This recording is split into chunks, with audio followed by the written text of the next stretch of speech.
In this video, we'll talk about heat and temperature change. So let's talk about heat first. When you pour hot water into a cold cup, the water cools down and the cup warms up as they approach what we call thermal equilibrium. The reason for these temperature changes is that energy flows from the higher temperature object to the lower temperature object. We call this flow of energy heat. We use the symbol capital Q to represent heat. Heat and temperature are different. Temperature is a quantitative measure of an object's hotness or coldness. And in this case, we set what we want the temperature scale to be, how we want to call it hot or how we want to call it cold.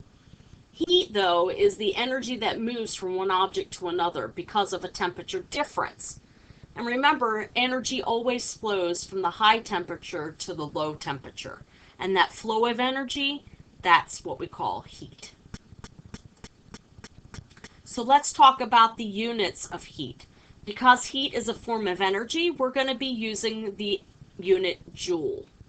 Sometimes you'll also hear calories or kilocalories, but for this course, you'll need to convert that to a joule.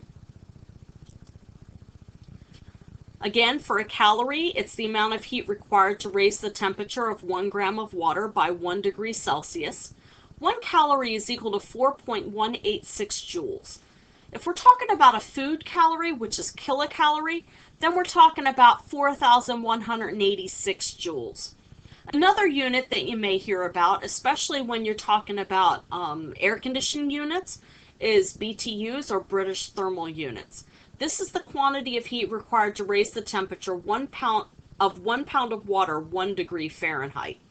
So 1 British thermal unit is equal to 252 calories, which is equal to 1,055 joules.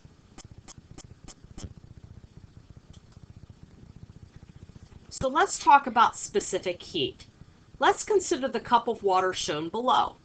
If it takes an amount of heat Q to raise the temperature of the water to 20 degrees Celsius, which is a change in temperature of 10 Celsius degrees, it will take 2Q, or 2 times the amount of heat, to raise the temperature to 30 degrees Celsius, which is a temperature change of 20 Celsius degrees.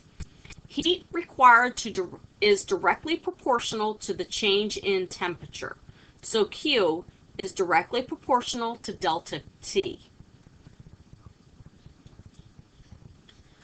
Consider the cups below. Number 1 contains half the mass of water as cup 2. If it takes an amount of heat Q to raise the temperature of cup number 1 by delta T, it will take 2Q to raise the temperature of cup number 2 by the same delta T. Heat required is directly proportional to the mass as well as the change in temperature. So Q is proportional to the mass times delta T, where delta T is the change in temperature. Consider the objects below. We have a cup containing a mass M of water and a piece of copper of mass M. Experiment tells us that it takes less time to raise the temperature of the copper than the water by the same amount. Heat required then depends on the nature of each substance. In other words, the quantity that adjusts for substance is what we call the specific heat, C. So, the heat is directly proportional to the mass times the specific heat capacity of the object times the change in temperature. So what are the units for specific heat? Well, if we rearrange this equation and solve for C, we end up with heat divided by the mass times the change in temperature. Heat is in joules, mass is in kilograms, and change in temperature is in Celsius degrees. So it follows that the units would be joules per kilogram Celsius degree. So here are some specific heat capacities for different objects or different substances. Notice water has the highest specific heat capacity, and this is what causes the problems with the weather systems. It takes a long time to heat up water, but it also takes a long time to cool it off. Ethylene glycol, which is antifreeze, is the second highest on this list. Then we have ice, aluminum, copper, gold. Notice that the lower the number is, the faster it transfers the heat. So water has the highest heat capacity in the table. Can you find a material with a higher heat capacity? You would have to check the internet for that one. Metals have much lower heat capacities than water, and so it takes less heat to raise the temperature of a mass of metal by delta T than it takes to raise the same amount of mass of water by delta T. So metals make great heat sinks. They're great at transferring energy very quickly. So let's do some problems. If you need to pause the video, go ahead and do so at the end of me reading the questions.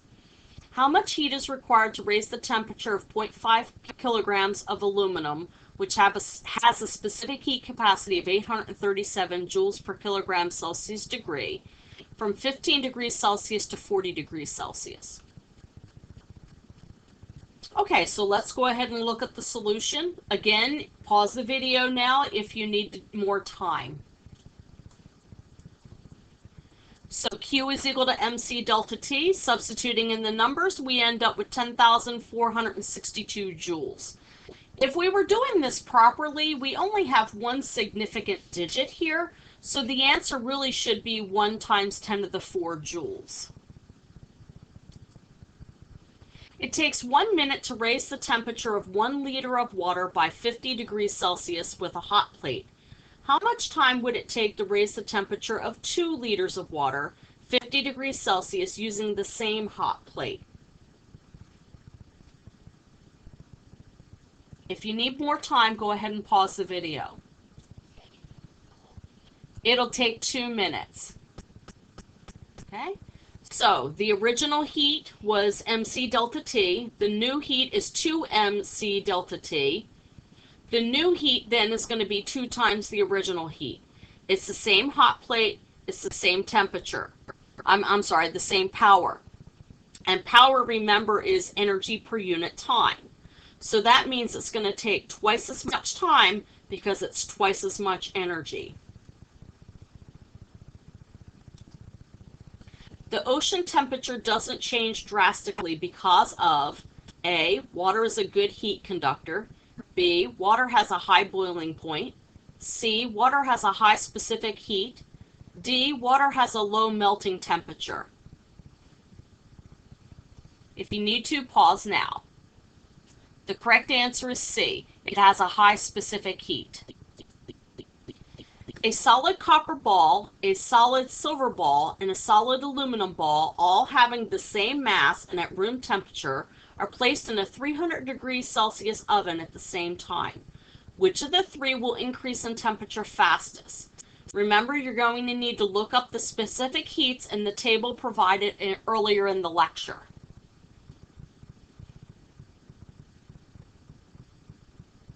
Okay, so let's take a look at the answer. The correct answer is C.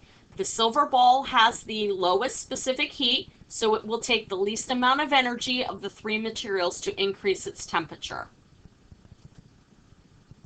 A solid copper ball, a solid silver ball, and a solid aluminum ball, all having the same mass and a temperature of 200 degrees Celsius, are placed on a huge block of ice at 0 degrees Celsius. Which ball will melt the most ice? Again, you may need to look at that table. Go ahead and pause the video if you need to do so. Okay, so let's take a look at the answer. The correct answer is C, the aluminum ball. The aluminum has the greatest heat capacity, therefore it has the most energy to give up per degree. In the next video, we'll talk about thermal equilibrium.